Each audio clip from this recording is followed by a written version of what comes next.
జన్మజన్మల బంధం ఎపిసోడ్ 23. ఈసారి సుధీర్ వర్మ తనకు సపోర్ట్ చేయకుండా దేవాంత్ను తన నుండి దూరం చేస్తున్నాడన్న కోపంతో శాన్వి ఆవేశంగా తన హోటల్ గదికి వెళ్లి చేతికందిన వస్తువులన్నింటినీ విసిరికొట్టడం మొదలుపెట్టింది. ఇప్పుడు వాడు నా అన్నయ్య కాదు, కొడుకు మీద ప్రేమతో నా మీదున్న ప్రేమ చచ్చిపోయింది వాడిలో. ఇక ఎవ్వరినీ వదలను, నా ప్రేమకు అడ్డొచ్చిన ఎవరైనా నా శత్రువులే అని మనసులోనే అనుకుంటూ భగభగా మండిపోయింది. కాసేపటికి తేరుకొని ఎవరికో ఫోన్ చేసి, నా చేతిలో భయంకరమైన చావు నీకు రాకుండా ఉండాలంటే నువ్వు నేను చెప్పిన పని వెంటనే చేయాలి. ఎప్పుడు వాళ్ళ వెంటే ఉంటూ అసలు వాళ్ళ ప్లాన్ ఏంటో, ఏ ఊరు వెళ్తున్నారో, ఎవరెవరు వెళ్తున్నారో తెలుసుకుని వెంటనే నాకు చెప్పు అని ఫోన్ పెట్టేసిన శాన్వి ఒక్క విసురున దాన్ని నేలకేసి కొట్టి, ఒరేయ్ పెద్దోడా, నువ్వు కానీ నీ వాళ్ళు కానీ ఎవ్వరూ నా నుండి తప్పించుకోలేరు. నా గురించి అన్నీ తెలిసిన నీకు తెలియని ఇంకో నన్ను పరిచయం చేస్తా. మళ్ళీ చంద్రికను బయటకు తీస్తా. తట్టుకోవడానికి నీ గుండెను సిద్ధంగా ఉంచుకో అనుకుంటూ కన్నింగా నవ్వింది. 2 రోజుల తర్వాత అనుకున్నట్టుగానే అనకాపల్లి వెళ్ళడానికి ఏర్పాట్లన్నీ పూర్తయ్యాయి. కొడుకు ప్రయాణం గురించి తెలిసినప్పటి నుండి అరుణలో దిగులు మొదలైంది. దాంతో ఆమె బాధగా, ఏంటండి ఇదంతా? దేవాంత్ నా పక్కన లేకుండా ఒక్కరోజు కూడా నేను ఉండలేను కదా. అది తెలిసి కూడా వాడిని ఎలా పంపిస్తున్నారు? మనం కూడా వాడితో పాటే వెళ్దామండి అని అడిగింది అరుణ. అబ్బా అరుణ, వాడేమైనా చిన్న పిల్లాడా? వాడికి అన్నీ తెలుసు కదా. సరదాగా 10 రోజులు ఎంజాయ్ చేసిరా నువ్వు.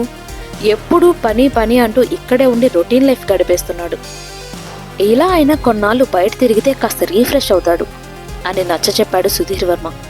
దాంతో అరుణ ఏమీ మాట్లాడలేక సైలెంట్ అయిపోయింది. వాళ్ళు అనుకున్నట్టుగానే వెళ్లాల్సిన రోజు రానే వచ్చింది. దేవాంశ్, లాస్య, సంధ్య బయలుదేరడానికి కారులో ఎక్కి కూర్చున్నారు. సుధీర్ వర్మ నెమ్మదిగా డ్రైవింగ్ సీట్లో ఉన్న తన కొడుకు దగ్గరికి వెళ్ళి అతని చేతికి తన చేతిలో ఉన్న ఉంగరం పెట్టి, ఊళ్ళోకి వెళ్ళగానే జమీందారు గారి బంగ్లా గురించి తెలుసుకొని వెళ్ళు. అక్కడ ఇది చూపించి నా పేరు చెప్పు. ఆ బంగ్లా గుమస్తా మీరుండడానికి కావలసిన ఏర్పాట్లన్నీ చూసుకుంటాడు అన్నాడు సుధీర్ వర్మ. అంటే ఆ ఊరు మీకు ముందే తెలుసా నాన్న అని ఆశ్చర్యంగా అడిగాడు దేవాంత్. దానికి అవునని తలూపాడు సుధీర్ వర్మ. కానీ అతనికి నిజం చెప్పేంత ధైర్యం మాత్రం లేదు. ఎలా తెలుసు నాన్న అని మళ్ళీ ప్రశ్నించాడు దేవాంత్. నేను పుట్టి పెరిగింది అక్కడేరా అని మొహమాటంగా ఎటో చూస్తూ చెప్పాడు సుధీర్ వర్మ. మరైతే నాకు ఇప్పటి వరకు చెప్పలేదేంటి? మనకు బంధువులెవరూ లేరని చెప్పారు. అయినా మనూరు అలా ఎలా వదిలేసి వచ్చారు నాన్న అని అయోమయంగా అడిగాడు దేవాంత్. సుధీర్ వర్మ భారంగా నిట్టూర్చి, అవన్నీ నువ్వు అక్కడికి వెళ్ళాక తెలుస్తాయి, కానీ నాకొక మాట ఇస్తావా అని కళ్ళలో సుడులు తిరిగిన నీటిని బలవంతంగా ఆపుకుంటూ అడిగాడు సుధీర్ వర్మ. ఏంటో చెప్పండి నాన్న అని దేవాంత్ తల ఊపడంతో, అక్కడ నీకు కొన్ని నిజాలు తెలుస్తాయి. అవి తెలిసాక నువ్వు నన్ను అసహ్యించుకోవచ్చు. ఎట్టి పరిస్థితుల్లోనూ నేను చేసిన తప్పుకు మీ అమ్మను శిక్షించకురా. తనని నువ్వు ఒంటరిగా వదిలేయకు అన్నాడు సుధీర్ వర్మ. నాన్న, ఏం మాట్లాడుతున్నారు? అసలేమైంది మీకు? ఈ మధ్య వింత వింతగా ప్రవర్తిస్తున్నారు అంటున్న దేవాంత్ మాటలకు అడ్డుపడి, అన్నీ మీకే తెలుస్తాయి. సరే ఇక పదండి, టైం అవుతుంది. చీకటి పడకముందే చేరుకోవాలి, లేదంటే దారి తెలియక ఇబ్బంది పడతారు అని చెప్పేసి గుండెల్లోంచి పొంగుకొచ్చిన దుఃఖం కళ్ళలో తేలుతుంటే ఇక అక్కడ నిలవలేక వేగంగా ఇంట్లోకి వెళ్ళిపోయాడు సుధీర్ వర్మ. తండ్రి మాటల్లో ఆంతర్యం అర్థం కాకపోయినా అక్కడ ఏదో జరిగిందని అర్థమై దాని గురించే ఆలోచిస్తూ డ్రైవింగ్ మొదలుపెట్టాడు దేవాంశ్ ఇద్దరూ మార్చి డ్రైవింగ్ చేస్తూ సాయంత్రానికి ఆ గ్రామానికి చేరుకున్నారు. చుట్టూ కొండలు, పల్లెని ఆనుకుని ఉన్న చిన్న చెరువు, మరోవైపు ఏరు. ఆ గ్రామానికి వెళ్ళడానికి రహదారికి సరిగ్గా లేకపోయినా చుట్టూ ఉన్న అందాలతో మాత్రం కారులో ఉన్న వాళ్ళందరి మనసు పరవశించిపోయింది. ఊర్లోకి మొదటిసారిగా వచ్చిన కారును విచిత్రంగా చూస్తున్నారు ఆ ఊరి జనం. ఎవరింటికి వచ్చిందో, ఎవరు కావాలో అనే అనుమానం వారి కళ్ళలో స్పష్టంగా కనిపిస్తుంది. ఒక చెట్టు కింద ఉన్న అరుగు దగ్గర కూర్చొని సుమారు 10 మందికి పైగా ఆ పల్లె జనం మాట్లాడుకుంటూ కనిపించారు. వాళ్ళను చూసిన దేవాంత్ కారు దిగి, ఇక్కడ జమీందారి గారింటికి ఎలా వెళ్ళాలండి అంటూ అడ్రస్ కోసం అడిగాడు. అక్కడ ఉన్న వాళ్ళు దేవాంత్ను చూడగానే ఒక్కసారిగా ఉలిక్కి పడ్డారు. కూర్చున్న వాళ్ళు కాస్త అతన్ని ఆశ్చర్యంగా చూస్తూ లేచి నిలబడ్డారు. అదేమీ పట్టించుకోకుండా అక్కడున్న వాళ్ళలో ఒక 25 సంవత్సరాల వయసున్న వ్యక్తి దేవాంత్ అడిగిన ఇంటికి ఎలా వెళ్లాలో దారి చెప్పి, ఇంతకీ ఎవరండి మీరు అని అడిగాడు. కారు దగ్గరకు నడవబోతున్న దేవాంత్ ఆగి, సుధీర్ వర్మ గారి అబ్బాయిని, ఊరి కోసం వచ్చాను అని చిరునవ్వుతో చెప్పి వెళ్ళిపోయాడు. అతని సమాధానం విన్న వాళ్ళు మాత్రం ఒకరి ముఖాలు ఒకరు ఆశ్చర్యంగా చూసుకొని, పరమేశ్వర, ఏంటయ్యా నీ లీలలు అని మనసులోనే అనుకున్నారు. వారి మనసుల్లో దేవాంత్ను కలవాలని, తమ చిన్ననాటి నేస్తంతో కాసేపు మాట్లాడాలని అనిపించింది. కానీ ఇప్పుడు అతను తమ నేస్తం కాదుగా. చరిత్ర మళ్లీ మొదలు కాకూడదంటే అతనికి అవేమీ గుర్తు రాకూడదు, తాము కూడా గుర్తు చేయకూడదు అనుకున్నారు వాళ్ళలో వాళ్ళే. ఇంతలో దేవాంత్ కారెక్కగానే, ఏంటో వీళ్ళంతా ముందెప్పుడు మనల్ని చూడనట్లు వింతగా చూస్తున్నారు అంది లాస్య కాస్త వెటకారంగా. దేవాంత్ ఆమె వైపు కోపంగా చూశాడు. ఈ మహానుభావుడు పక్కనుంటే స్వతంత్రంగా మాట్లాడే అవకాశం కూడా ఉండదు అంటూ గొనుక్కుంది లాస్య. వినపడింది అని దేవాంత్ కోపంగా కార్ డ్రైవ్ చేస్తూనే అనడంతో, వినిపించాలనే కదా అన్నాను అంది లాస్య. అబ్బా, ఎందుకు నీకు అవన్నీ, కాసేపు సైలెంట్గా ఉండు అని వారించింది సంధ్య.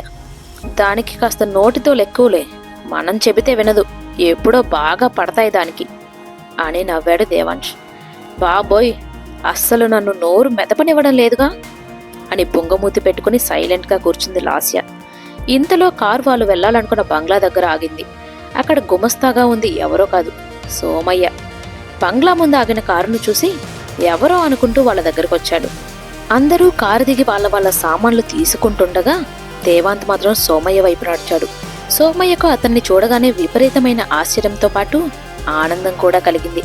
దూరం నుండే దేవాంత్ను చూసి పరుగు పరుగున దగ్గరకు వచ్చాడు. సోమయ్య ఏదో మాట్లాడేలోపు, నా పేరు దేవాంత్, సుధీర్ వర్మ గారి అబ్బాయిని అని తనను తాను పరిచయం చేసుకున్నాడు. అప్పుడే తన బ్యాగ్ పట్టుకుని లాస్య అక్కడికి వచ్చింది. వాళ్ళిద్దరినీ చూడగానే సోమయ్యకు భూమి కంపించినట్లే అనిపించింది. అప్పటి వరకు ఉన్న ఆనందం స్థానంలో చిన్న భయం మొదలైంది. ఆ తర్వాత వెనకున్న దేవాంశ్ సంధ్యలను కూడా చూసి అయోమయంగా, రండి బాబో, లోంగకెళ్దాం అంటూ వాళ్ళ చేతుల్లో ఉన్న బ్యాగ్స్ అందుకున్నాడు. యజమానులెవరూ లేకపోయినా ఎప్పటికప్పుడు శుభ్రం చేస్తున్న ఇంటిని, చుట్టూ అందంగా ఒక క్రమ పద్ధతిలో పెరిగిన తోటను చూస్తుంటే సోమయ్య ఎంత నమ్మకస్తుడో అందరికీ అర్థమవుతుంది. రాజ్మహల్లా ఉన్న ఒక పెద్ద భవనం, దాని చుట్టూ 10 ఎకరాల స్థలంలో ఉన్న రకరకాల పండ్లు, కూరగాయల చెట్లు, పూల మొక్కలతో ఎంతో ఆహ్లాదంగా ఉంది ఆ ప్రదేశం. బంగ్లా పై అంతస్తుల్లో ఉన్న గదుల్లో అప్పట్లో సుధీర్ వర్మ వాడిన గదిని మాత్రం దేవాంత్కు ఇచ్చి ఆ పక్కనున్న గదులను మిగిలిన వాళ్లకు ఏర్పాటు చేశాడు సోమయ్య. ప్రయాణంలో బాగా అలసిపోవడం వలన, అందులోనూ చీకటి పడడంతో ఎవరికి వాళ్ళు వాళ్లకు కేటాయించిన గదుల్లోకి వెళ్లి ఫ్రెష్ అయ్యి హాల్లోకి వచ్చారు.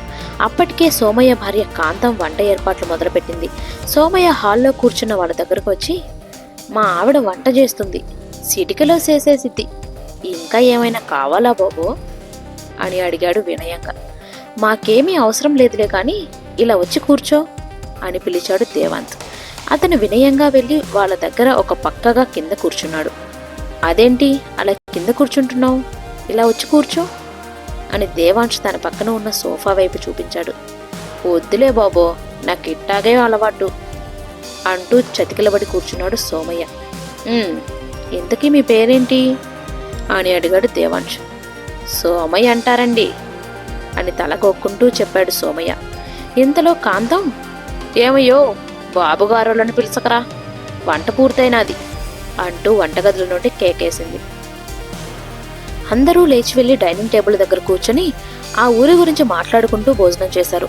పక్కనే ఉండి వాళ్ళ మాటలు వింటున్న సోమయ్యకు వాళ్ళొచ్చింది ఆ ఊరి బాగోగులు చేయడానికన్న విషయం అర్థమైంది. ఆ విషయం అతనికి సంతోషాన్ని ఇచ్చినా అభం శుభం తెలియని పసివాళ్ళు ఎక్కడ కష్టాలు కొని తెచ్చుకుంటారో అని మరోవైపు భయంగా కూడా ఉంది. వాళ్ళక్కడ ఉన్నంతకాలం కంటికి రెప్పలా కాచుకుని ఉండాలని నిర్ణయించుకున్నాడు.